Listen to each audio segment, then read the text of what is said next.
कहते हैं दीवारों के कान होते हैं, पर अक्सर सिर्फ कान होते हैं, मुंह और आंखें होकर भी बंद रहते हैं।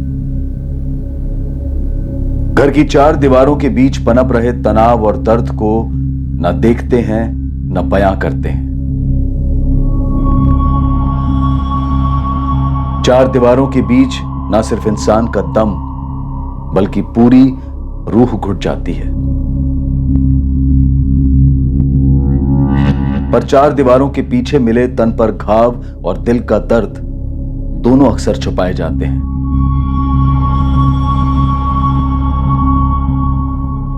या फिर दोनों को भुलाए जाने की कोशिश की जाती है। पर जब अपने पराये बनकर बात करते हैं तो बर्दाश्त की सीमा पार हो जाती है और जुर्म का बदला जुर्म से होता है।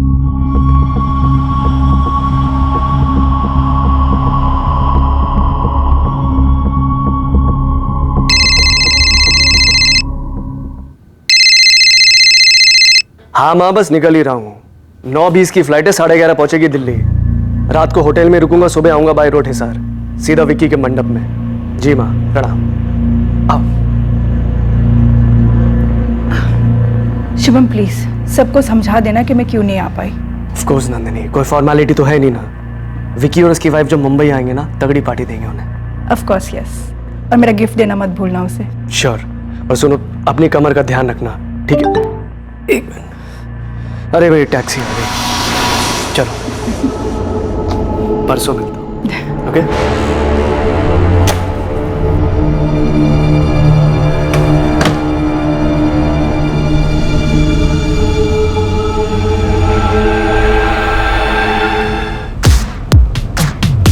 सर, आपने पुणे का एग्जैक्ट एड्रेस नहीं डाला है। एग्जैक्ट एड्रेस थोड़ी देर में मिलेगा, तब फीड कर दूंगा। तुम पुणे की तरफ चलते रहो और ये म्यूजिक बंद कर दो जरा। शुभम चौहान ने अपनी पत्नी नंदिनी चौहान को झूठ बोला था कि वो वाया दिल्ली हिसार जा रहा है, जबकि प्लान पुणे का था। पर शुभम चौहान को भनक तक नहीं थी कि किसी और ने भी एक और प्लान बनाया था, उसकी मौत का प्लान।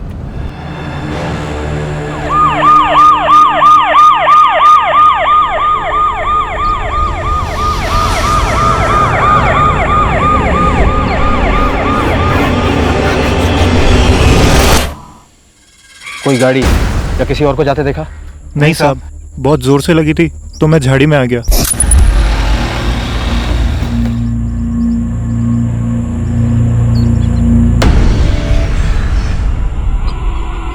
डर गया था मैं साहब, और मैंने तुरंत आप लोगों को फोन किया। सर, कोई आइडेंटिफिकेशन नहीं मिली। सर, आसपास भी कुछ नहीं मिला। अमीर घर से लगता है। कविता, टोल नाके की सीसीटीवी चेक करो। पहले गला काटा गया, फिर लाश पर स्टैबिंग्स हुई है। 16 स्टैब्स इन टोटल। किसी को भयंकर गुस्सा रहा होगा इस आदमी पर मंसूर, ये है कौन? कुछ पता चला? अभी नहीं, पर कपड़ों से बड़े घर वाला लगता है। इसके घर वालों ने मिसिंग कंप्लेंट जरूर दर्ज करवाई होगी।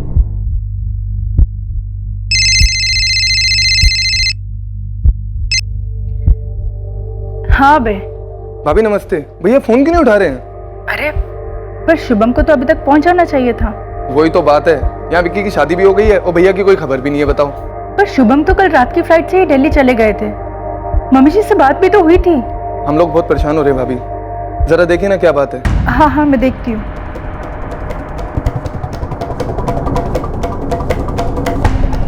The number you have called is currently switched off.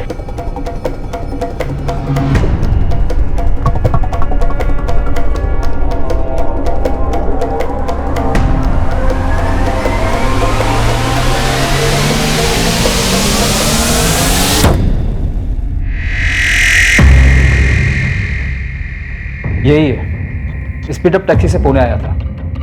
Taxi में अकेला है।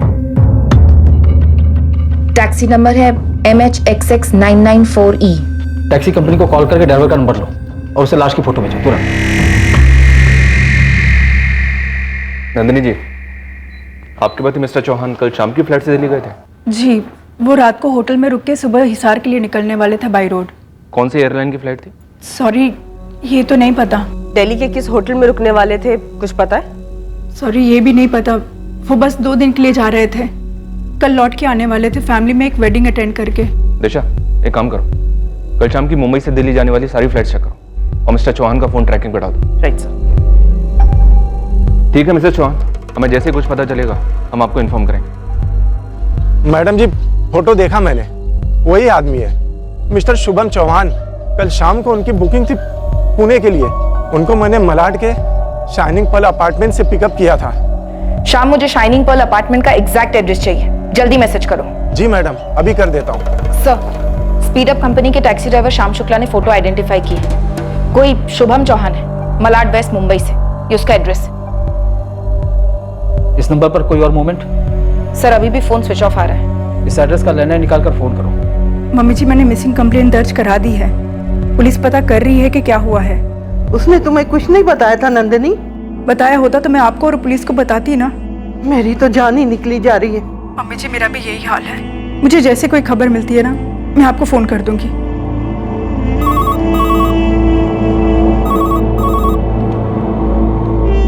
हेलो, क्या ये शुभम चौहान का लैंडलाइन नंबर है? जी, मैं उनकी वाइफ नंदिनी चौहान बोल रही हूँ। आप कौन बोल रही हैं? पुणे पुलिस। हमें एक लाश मिली है मैडम।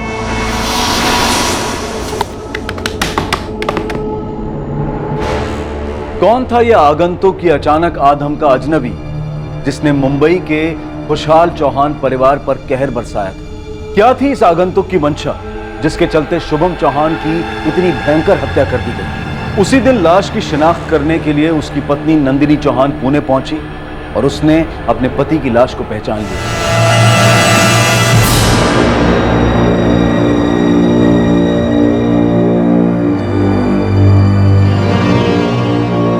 यही सवाल शुभम के छोटे भाई अभय और मां देविका का भी था, जो कि हिसार की एक वेल एस्टैब्लिश्ड बिजनेस फैमिली से थे।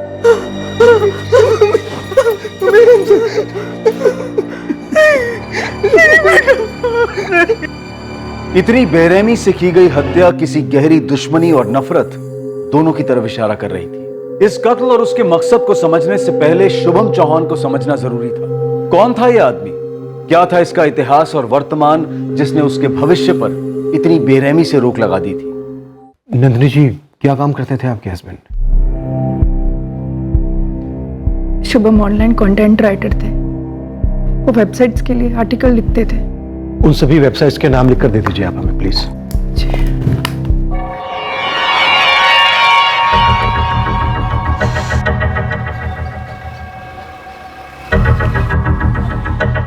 शुक्ला। हाँ पुलिस। हाँ मैडम, आप मुझे बता चुकी हैं कि शुभम चौहान की 8 अगस्त की कोई बुकिंग नहीं थी। आप मुझे ये बताइए कि कोई और बुकिंग तो नहीं थी किसी और दिन की? ठीक है, आप चेक कीजिए, मैं होल्ड कर। क्या? आप बुकिंग ऑर्डर मुझे तुरंत फैक्स कीजिए, राइट नाउ। कई वेबसाइट्स के लिए काम करते थे, फेमस वेबसाइट। जी हाँ, वो अपने काम में काफी अच्छे थे। काम को लेकर शुभम की किसी के साथ कोई अनबन, कोई इशू, कोई दुश्मनी? नहीं, शुभम ज्यादातर घर से ही काम किया करते थे। सर,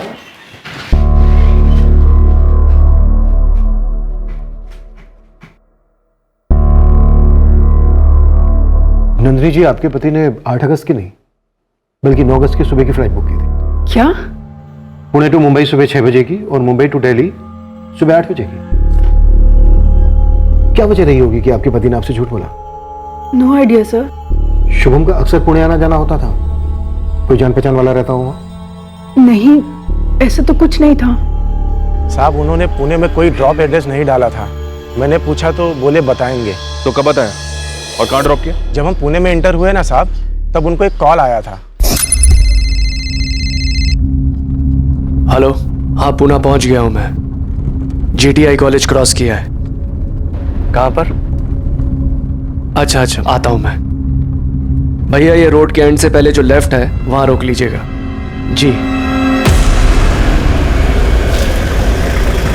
कितने हुए? उन्होंने कैश पे किया और वहीं रुके रहे। मैं चला गया साहब। उसे वहां रिसीव करने के लिए कोई नहीं था, बस ऐसे ही सड़क पर ड्रॉप कर दिया? जी साहब।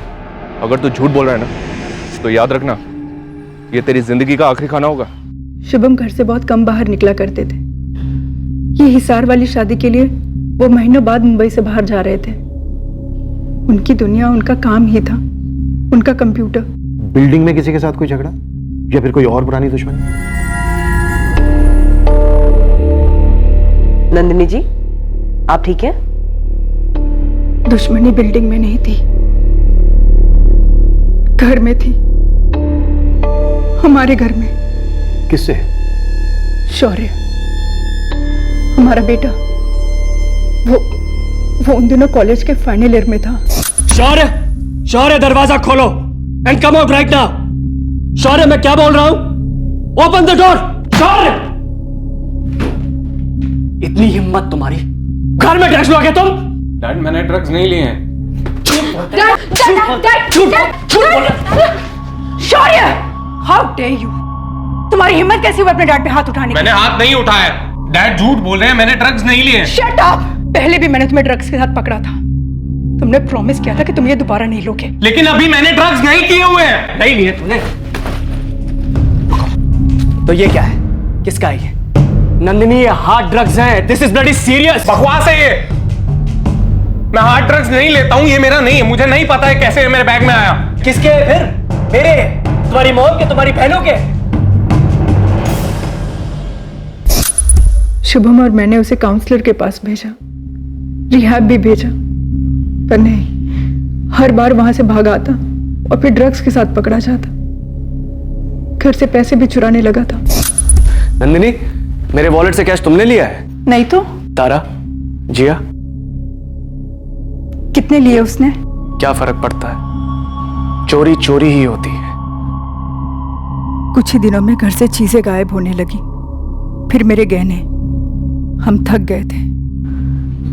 नंदिनी, रोने से कुछ नहीं होने वाला। अब हमें एक हार्ड डिसीजन लेना होगा। क्या? शौर्य, तुम्हारे डैड तुमसे कुछ इंपॉर्टेंट कहेंगे, ठीक से सुनो और समझ लेना, ओके? क्या कहेंगे? देखो शौर्य, अगले 6 महीने में तुम 21 के हो जाओगे। तो तुम्हारी मॉम और मैंने ये डिसाइड किया है कि तुम सही में एडल्ट बनो। अपनी आजादी एंजॉय करो तुम, मगर खुद की कमाई से। तो आप लोग चाहते हैं कि मैं जॉब करूं? जॉब करो, ड्रग्स करो, जो करना करो तुम्हें, मगर अपनी कमाई से, अपने घर में। मॉम, आप लोग मुझे घर से निकाल रहे हैं? तुम्हें घर से कोई नहीं निकाल रहा। तुम्हारे डैड और मैं चाहते हैं कि तुम रिस्पॉन्सिबल बनो, दुनिया को एक्सपीरियंस करो, सीखो कि कितना मुश्किल होता है सरवाइव करना। इंटरनेट, इलेक्ट्रिसिटी, पानी, सबके बिल्स भरने पड़ेंगे। तब देखते हैं कहां से पैसे आते हैं तुम्हारे पास ड्रग्स के लिए, और टाइम कहां से मिलता है। भाई, भाई रुक जाओ भाई, प्लीज। भाई, भाई मॉम रोको ना भाई को प्लीज। डैड आप ये क्या कर रहे हैं? भाई प्लीज मत। डैड प्लीज भाई को रोको।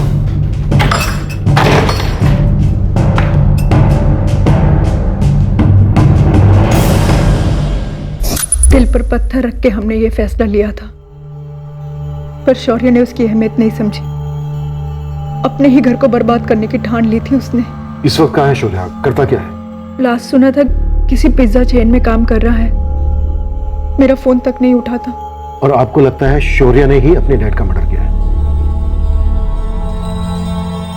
आपको उसका एड्रेस पता है? पेक्यूलर पिज्जा में काम कर रहा था, शायद वहां से एड्रेस मिल जाए। सर, टैक्सी ड्राइवर ने बताया कि शुभम को उसकी टैक्सी से जस्ट उतरने के पहले कोई कॉल आया था। नंबर फर्जी होगा, फिर भी कॉल रिकॉर्ड्स निकलवाओ और पेक्यूलियर पिज्जा कंपनी से शौर्य का एड्रेस लो, उठा के लेके आओ उसको। दिशा, इन सारी वेबसाइट्स पे बात करो, पता करो शुभम का किसी के साथ किसी तरह का कोई इशू था क्या? Okay sir. सर, ये मिसेस चौहान कह रही थी कि शुभम पूरा टाइम कंप्यूटर पे काम करता था, तो हमें उसकी ऑनलाइन हिस्ट्री और हार्ड डिस्क स्कैन करनी चाहिए। राइट, लैपटॉप पे स्कैन करो, डिलीटेड हिस्ट्री के लिए फॉरेंसिक के पास भेज दो, और शुभम की बिल्डिंग में भी बात करो, उसके बारे में सारी जानकारी इकट्ठा करो। होती अजीब केस है, एक औरत अपने पति के मर्डर का इल्जाम अपने ही बेटे पे लगा दी। शौर्य, शौर्य दरवाजा खोल। शौर्य दरवाजा खोल। शौर्य दरवाजा खोल।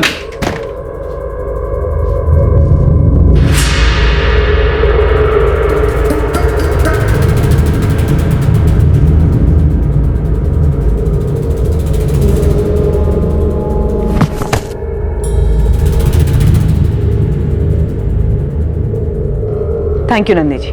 लेकिन आप शुभम का लैपटॉप क्यों चेक करेंगे? मैंने कहा आप लोगों से कि शौर्य। आपने कहा वो ठीक है, लेकिन हम इन्वेस्टिगेशन खुद करेंगे। एक मर्डर के कई कारण हो सकते हैं, और कई बार तो ऐसे कारण जो हम सपने में भी नहीं सोच सकते।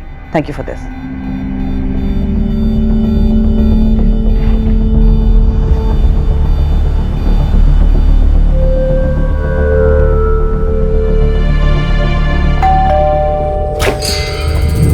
शौर्या, शौर्या, उठना यार, पुलिस आई है, बातचीत करना चाहती है, उठना। कमाल है शौर्या, इस पर्टिकुलर पिज्जा कंपनी ने अभी तक इसे जॉब पर रखा कैसे? नो सर, काम में अच्छा है, रिसेंटली इसका प्रमोशन भी हुआ है, असिस्टेंट मैनेजर बना है सर। सर नॉर्मली ज़्यादा लेता नहीं है, पर 2 दिन से थोड़ा ज़्यादा कर रहा है। इसके डैड के मरने के बाद सेलिब्रेशन। नजर लग गई हमारी फैमिली को। पर आप हमारी नजर में नहीं लाई कि आपकी 2 बेटियां भी हैं। थी मेरी छोटी बेटी जिया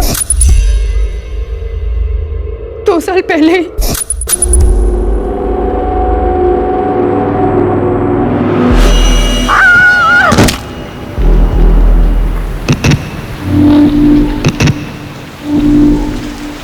ये कहाँ हुआ था सुसाइड? उसके स्कूल के पास। क्यों हुआ था मिस्टर चौहान? हमें कभी पता ही नहीं चला। वो काफी परेशान थी।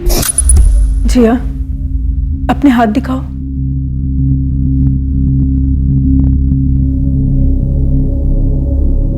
जिया, तुम दिन में कम से कम 30-40 बार हैंड वॉश करती हो और 8-10 बार शॉवर लेती हो। नहीं। कैसे नहीं बेटा? तुम्हारे वॉशरूम में 1 महीने का हैंड वॉश और शैम्पू 2 दिन में खत्म हो रहा है।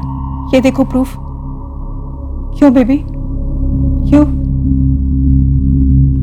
मुझसे कंट्रोल नहीं होता।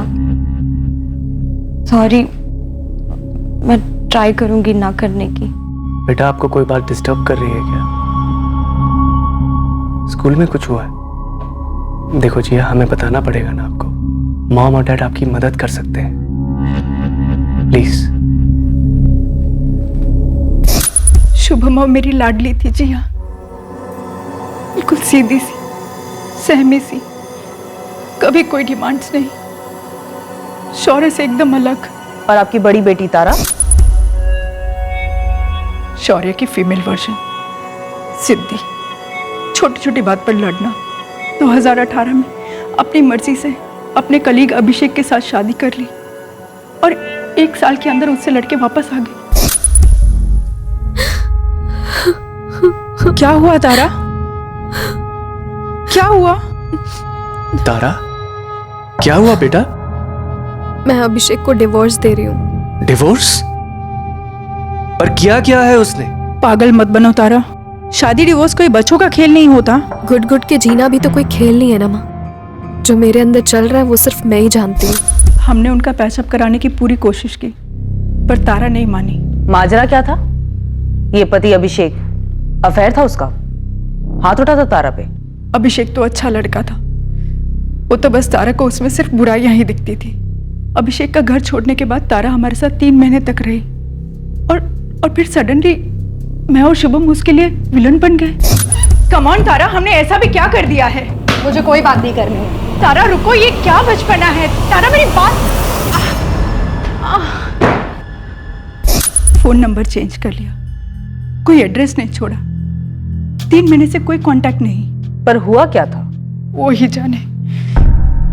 हमने तो बस इतना कहा था कि अभिषेक के साथ खुद को एक और चांस दे, फिर से नई शुरुआत करे, पर नहीं, गुस्सा तो नाक की नोक पे रख के घूमती थी। अपने फादर के साथ कोई झगड़ा हुआ था उसका? अरे नहीं, शुभम से बेटर फादर तो इन बच्चों को मिल ही नहीं सकते थे। जैसे मैंने कहा ना आपसे, मेरी फैमिली को नजर लग गई। देखिए मुझे बिल्कुल अकेली।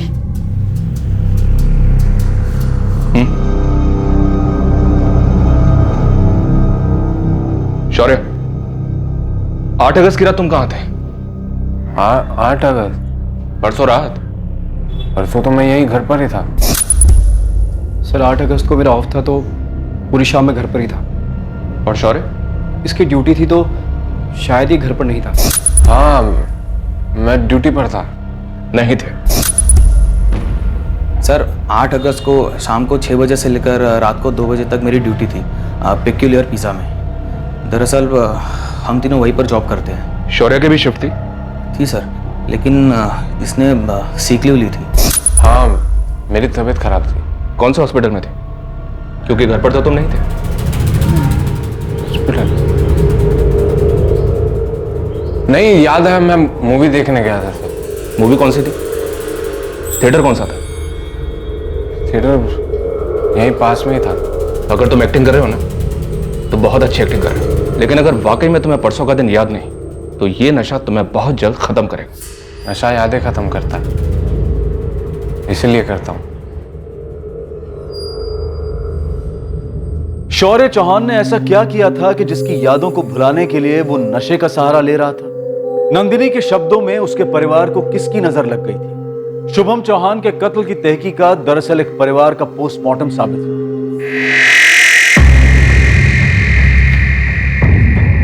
अब मैडम, कोई मुझे बताएगा मुझे यहाँ क्यों बुलाया गया है? अंदर चलिए, बताया जाएगा। तुम दोनों को भी बुलाया जाएगा, तब तक बाहर बैठो। मिसेस चौहान, आपने हमें बताया नहीं कि जिया की मौत कोई सिंपल सुसाइड केस नहीं था। ये रहे जिया के सुसाइड केस के पेपर्स। पर ये पेपर्स आपके पास कहाँ से आए? आपसे बात करने के बाद मैं कांदीवली पुलिस स्टेशन गई थी, वहां से जिया की क्लोजर रिपोर्ट ली। ये सब आप मुझे क्यों बता रही हैं? और जिया के सुसाइड का शुभम के मर्डर केस से क्या लेना देना? पुलिस ने सुसाइड एस्टेब्लिश किया, चार्जशीट फाइल की, लेकिन आपने उस चार्जशीट को चैलेंज किया, ये कहते हुए कि आपको अपने बेटे शौर्य पे शक है, उसके सगे भाई पर।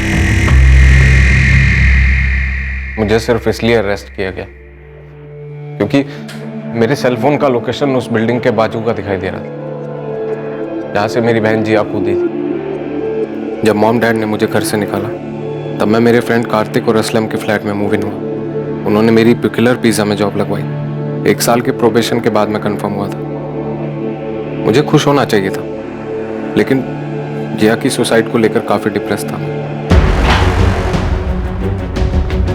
अरे सर क्या कर रहे हैं? कहां लेके जा रहे हैं? सर हाथ में ऐसे किधर लेके आओ?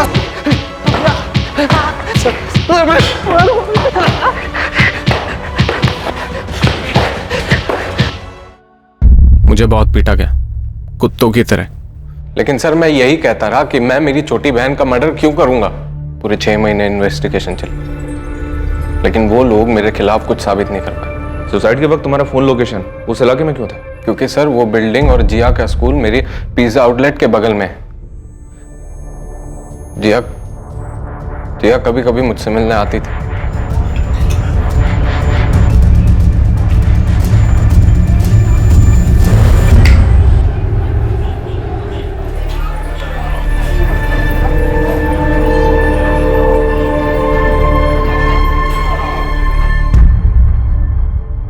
मिसेस चौहान, मैं आपसे कुछ पूछ रहा हूं। आपने अपने बेटे शौर्य पर शक क्यों किया था? क्या जिया ने आपसे शौर्य के बारे में कभी कुछ कहा था? कोई झगड़ा हुआ था दोनों के बीच में? तो तुमने पता लगाया कि तुम्हारे माँ बाप ने तुम्हारा नाम क्यों लिया था? माँ ने लिया था, बाप के कहने पर। क्या मतलब? बेमतलब कारो। नफरत थी मेरे डैड को मुझसे। मॉम पुलिस ने केस क्लोज कर दिया है। मेरे खिलाफ कोई सबूत नहीं मिला उन्हें, और मेरा गुड लक कि कंपनी ने मुझे जॉब से नहीं निकाला। बस प्लीज मैं ये चाहता हूं कि आप डैड से बोलें कि वो वहां जाकर मेरे बारे में कुछ अफवाह न फैलाएं। Just leave me alone. मैं यहां पर दोबारा कभी कदम नहीं रखूंगा। बस एक बार ये जानना चाहता हूं कि चलो डैड तो मुझसे नफरत करते हैं, लेकिन आपको ऐसे कैसे डैड ने ब्रेन वॉश कर दिया? मुझे और तुम्हारे डैड को बहुत दुख है कि ड्रग्स ने तुम्हें क्या से क्या बना दिया, और इसके लिए हम रिस्पॉन्सिबल भी हैं। बट प्लीज अभी के लिए तुम यहां से जाओ, आगे तुमसे कोई बात नहीं करनी है। सच क्या है तुम भी जानते हो और हम भी। क्या था ये सच मिसेस चौहान जो आपको शुभम को पता था और शौर्य को भी पता था? मैं उसके बारे में बात नहीं कर सकती। नंदिनी जी, क्या शौर्य जिया को गलत तरीके से? तुम्हें कैसे पता चला शुभम? क्या तुमने कुछ देखा था, कुछ सुना था, या जिया ने खुद तुमसे कुछ कहा था? डायरेक्टली कुछ नहीं कहा था उसने, मगर उसकी डेथ से कुछ ही दिन पहले एक रात मेरी बात हुई थी उससे। रिया, अरे अब क्या हुआ? ये लो बेटा, दूध पियो और मुझे बताओ क्या हुआ है। डैड हेल्प कर सकते हैं आपकी। ये दूध गिरा दूं तो वापस ग्लास में नहीं डाल सकते ना? कुछ वैसा ही है, छोड़िए। आपसे एक क्वेश्चन पूछूं? हाँ पूछो ना। जब कोई आदमी ड्रग्स करता है तो क्या वो भूल जाता है उसकी मॉम कौन है, सिस्टर कौन है? क्या वो जानवर बन जाता है? एज पेरेंट्स हम फेल हो गए नंदिनी। जिया हमसे कुछ कहना चाहती थी मगर कहने से पहले ही चली गई। शायद शौर्य ने उसको धमकाया हो या शौर्य ने उसको कुछ कर दिया हो। तुम्हारा मतलब शौर्य ने जिया को मारा है?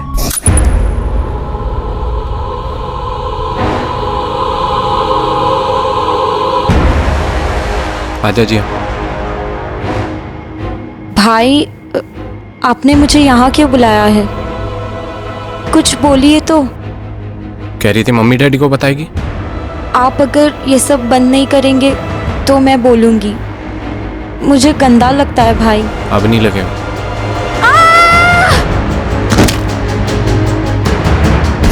उसके बाद मैंने कोर्ट में शिकायत की शौर्य के खिलाफ, मेरे अपने बेटे के खिलाफ जो इतना गिर चुका था। उसे जेल में ही होना चाहिए था। उसने जिया को मार डाला। मेरी स्ट्रॉन्ग फीलिंग है सर। और अब आपकी फीलिंग है कि शौर्य ने ही शुभम का भी मर्डर किया? 100%। और कौन करेगा बताइए?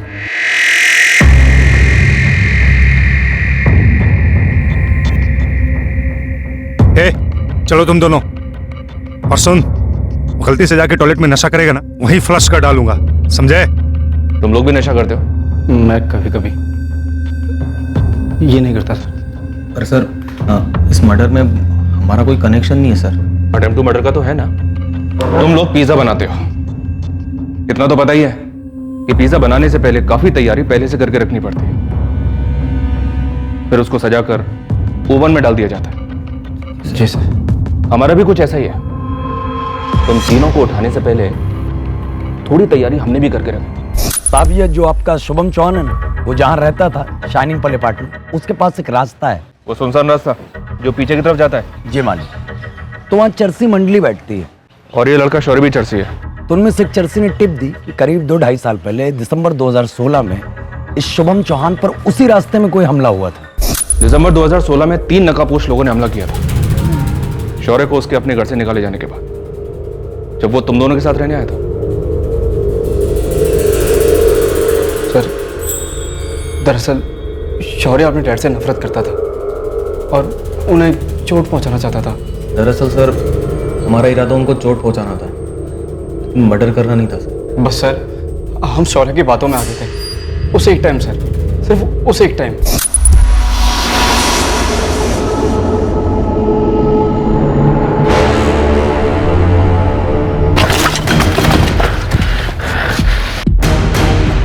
भाई, मॉर्निंग वॉक के लिए निकला हूं मैं। ना वॉलेट है ना मोबाइल है, कुछ नहीं है मेरे पास। जाने दो मुझे।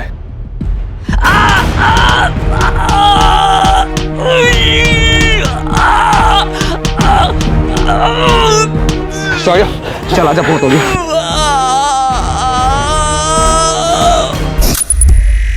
शुभम ने शौर्य का नाम पुकारा जाना सुन लिया था, लेकिन उसके बिना भी वो पहचान लेता।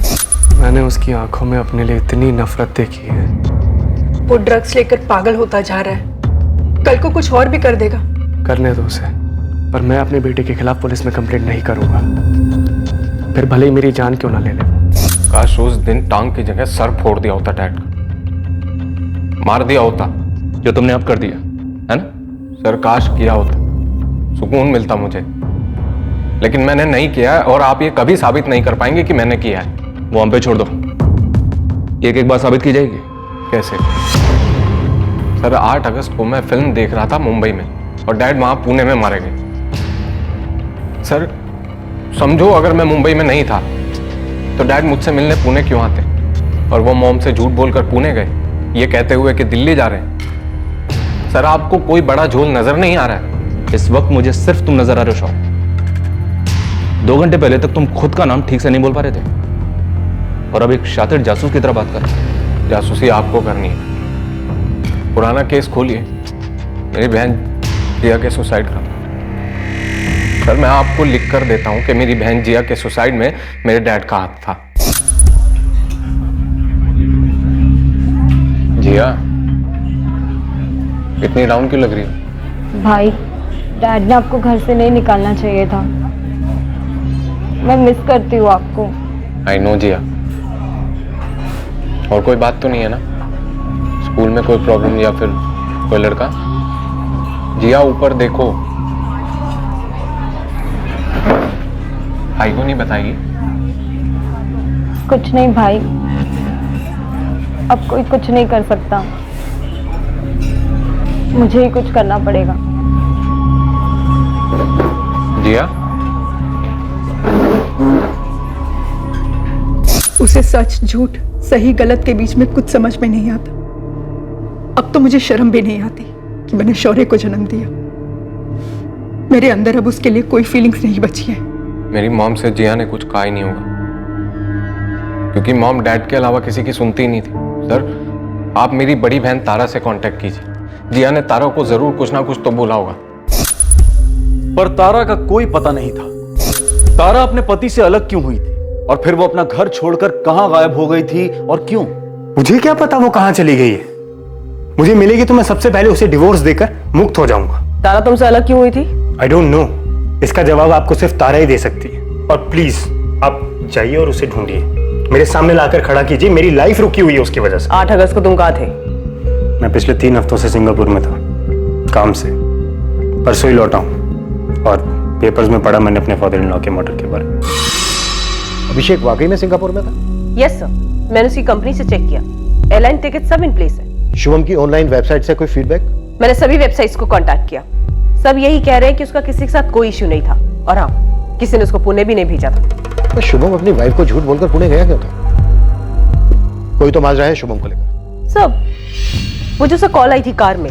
हाँ पुणे पहुंच गया हूं मैं। पुणे पुलिस ने कंफर्म किया कि वो नंबर फर्जी था। पुणे पुलिस को बोलो कि उस फर्जी यूजर को ट्रेस करें। और शुभम के लैपटॉप से कुछ मिला? ऑनलाइन जिंदगी जी रहा था वो। फॉरेंसिक टीम स्कैन कर रही है, थोड़ा टाइम लगेगा रिपोर्ट आने में। सर मैक्स फन सिनेमा की सीसीटीवी में शौर्य दिखा है। फिल्म खत्म होने के बाद भी बाहर निकलता हुआ दिख रहा है। उसके बाद कॉलोनी के बाहर के सीसीटीवी में दिखाई दे रहा है घर की तरफ जाते हुए। मतलब साफ है शौर्य पुणे तो नहीं गया सर। पर शुभम पुणे गया था, वो वहां किसी से मिला, फिर उसका मर्डर हो जाता है। अब सवाल यह है कि शुभम वहां खुद से गया था या फिर कातिल ने उसका मामला है। हाँ रशिद बोलो। साहब मालवानी से बोल रहा हूँ। यहाँ एक राजू ड्राइवर है जिसे इस साल मई के महीने में शुभम ने नौकरी से निकाल दिया था। इससे कोई टिप मिल सकती है साहब, आपको उठवा लो। पूरे 2 साल ईमानदारी से ड्यूटी की थी चौहान फैमिली की। वो शुभम साहब की किसी एक्सीडेंट में टांग टूट गई थी, तब उन्होंने मुझे रख लिया था। साहब मैं पूरी शिद्दत से ड्यूटी करता था शुभम साहब की, सबसे घुल मिल भी गया था। जब जिया ने आत्महत्या की तो मुझे लगा मैंने अपनी छोटी बहन को खो दिया।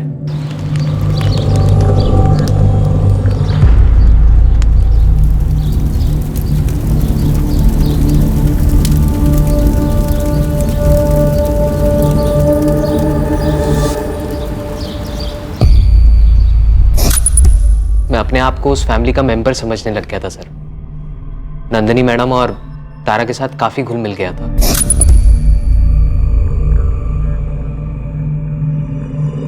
पर पता नहीं किसने कान भर दिए उनके मेरे खिलाफ। साले मेरी बेटी के साथ अफेयर करेगा तू? उसकी शादी में अगर दिक्कत आ रही है तो उसका फायदा उठाएगा? साहब किसने आपसे कहा कि मैंने तारा मैडम के साथ कोई अफेयर किया है? आप बुलाइए ना तारा मैडम। ना तो वो तेरे सामने आएगी ना तू उसके सामने आएगा। नंदिनी इसके जो पैसे बनते हैं इसके मुंह पे मारो, निकालो उसको यहाँ से। आप कुछ बोलिए ना साहब को, जरूर आप लोगों के कान भरे हैं किसी ने। मैडम आप तो जानती हैं कि मैं ऐसा नहीं हूं। देखो, अच्छा यही होगा, अपना हिसाब बताओ, लो और निकलो यहाँ से। सुन, मेरी फैमिली मेरे लिए बहुत जरूरी है। मैं किसी बाहर वाले को उसे नुकसान नहीं पहुंचाने दूंगा। निकल यहाँ से। अरे सर, मुझे कैसे पता? उस दिन के बाद मैंने डायरेक्ट पेपर में पढ़ा साहब के बारे में। तुम पहले कहाँ काम करते थे, अब क्या करते हो, और तुम हो कहाँ से? मैं लखनऊ से हूँ। मैंने BA फर्स्ट ईयर तक पढ़ाई की है। यहाँ मुंबई काम की तलाश में आया था। 4 साल हो गए, कोई ढंग का काम नहीं मिला, इसलिए पैसे के लिए ड्राइवर की जॉब पकड़ ली। ये शौर्य को जानते हो तुम? लेकिन सिर्फ नाम से, कभी मिला नहीं। सुना था ड्रग्स के चक्कर में घर छोड़ दिया उसने। अपनी सारी डिटेल्स यहाँ लिखो। शुभम सर के मर्डर में मेरा कोई हाथ नहीं है सर। हाँ, बुरा जरूर लगा था मुझे जब जॉब से निकाला गया जलील करके। उससे ज्यादा बुरा तो तब लगा जब मैडम ने भी मुझ पे विश्वास नहीं किया। हाँ ठीक है, डिटेल्स लिख दो यहाँ पे।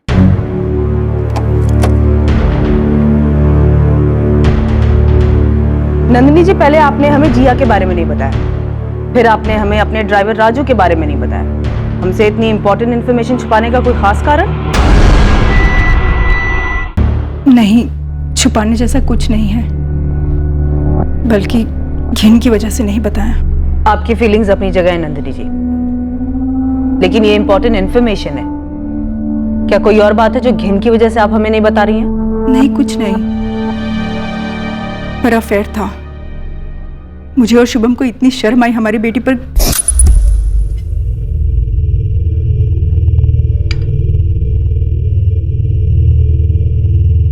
मॉम, ये राजू फोन क्यों नहीं उठा रहा है? आज मुझे जॉब इंटरव्यू के लिए जाना है। उसने छुट्टी उट्टी ली है क्या? नहीं। तारा, मैंने राजू को जॉब से निकाल दिया। क्यों? क्योंकि तारा, बेशर्मी की हद होती है। यहाँ हम तुम्हारे और अभिषेक का पैचअप कराने के बारे में सोच रहे हो, और तुम हो कि 2 कौड़ी के ड्राइवर के साथ। एक तो कोई इंसान 2 कौड़ी का नहीं होता, कम से कम उसका फाइनेंशियल स्टेटस डिसाइड नहीं करता कि उसकी क्या हैसियत है। और रही दूसरी बात, मेरी पर्सनल लाइफ में मैं क्या करती हूँ और क्या नहीं, ये मेरा लुकआउट है। पर बेटा, तुम्हारी पर्सनल लाइफ हमारे घर के कैरेक्टर से ज्यादा इंपॉर्टेंट तो नहीं हो सकती ना? I don't believe this. आप दोनों मुझे कैरेक्टर का लेक्चर दे रहे हैं। घर का कैरेक्टर कहाँ है? घर कहाँ है? शौर्य कहाँ है? जिया, ये घर कोई घर है? और 3 महीने बाद तारा घर छोड़कर चली गई। तारा रुको, ये क्या बचपना है? तारा मेरी बात। अफेयर था? पक्का था? या किसी और ने आप दोनों को बोला था कि अफेयर था? किसी ने नहीं बोला, शुभम ने उन्हें देख लिया था। मैंने और शुभम ने पूरी कोशिश की कि हमारे बच्चों को एक अच्छी जिंदगी दी जाए, फिर जैसे कि मैंने आपसे कहा, नजर लग गई हमारी फैमिली को।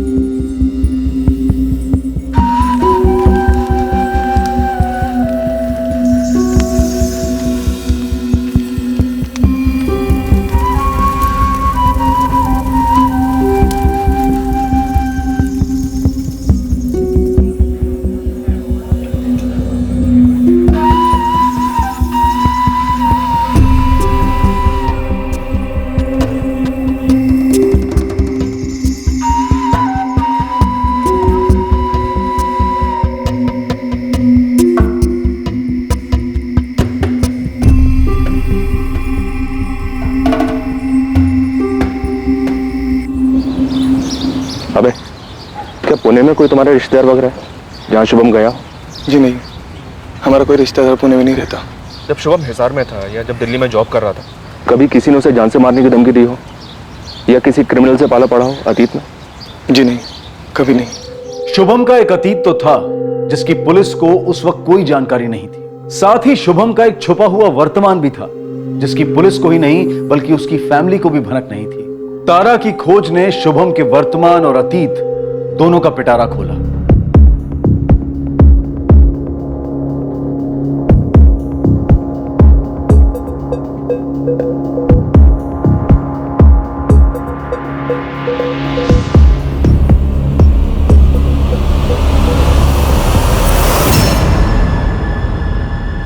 ए बॉबी।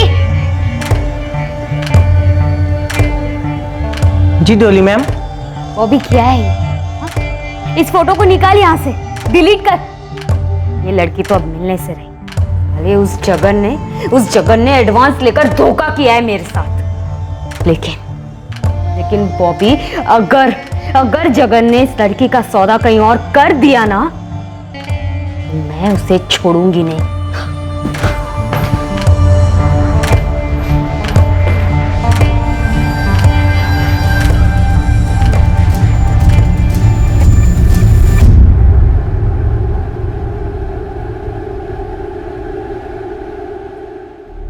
राशिद, वो तुम्हारी तारा चौहान जिसे पुलिस ढूंढ रही है, वो मेरे सामने है।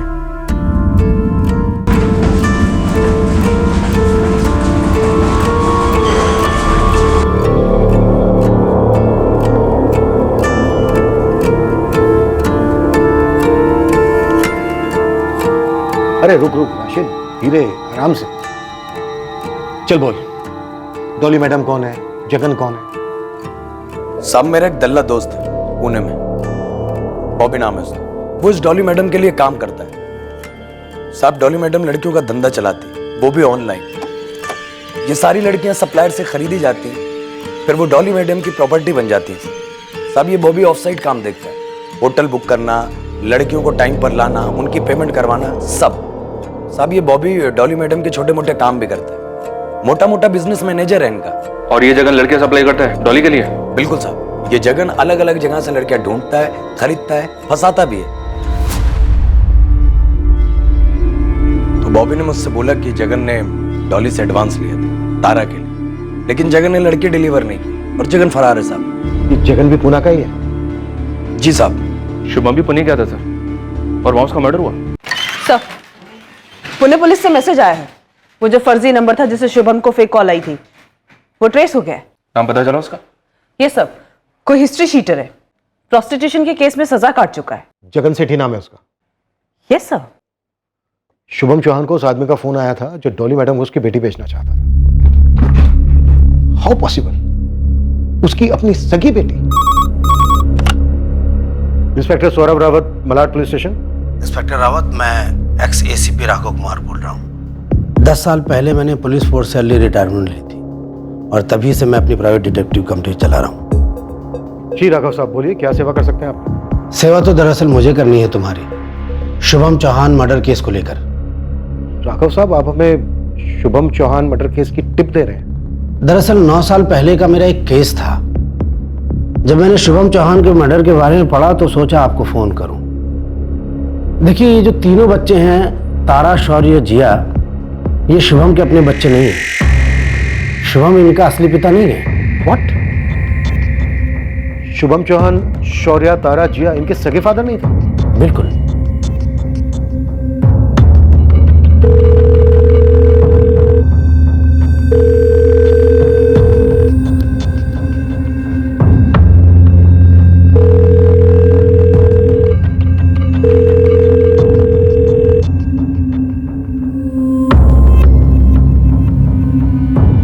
उसकी बेटी जो मरी थी जिया, उसका बदला लेने में ही शुभम मारा गया होगा। जिया के मरने का बदला आखिर शुभम से कौन लेना चाह रहा? उसकी पत्नी नंदिनी।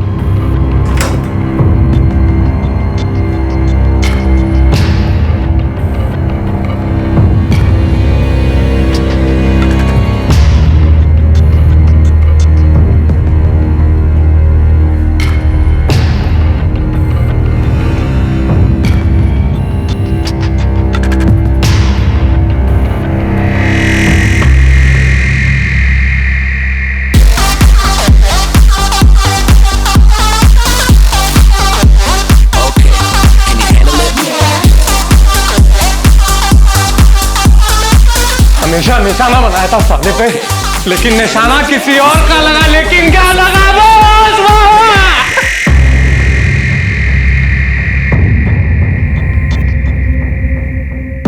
कहते हैं कि किसी आगंतुक को, मतलब कि किसी बाहर वाले को अपने घर में इतना बिना घुसने दें कि वही राज करने लगे, वरना उस फैमिली का नाश निश्चित है। इस केस में आगंतुक कौन था?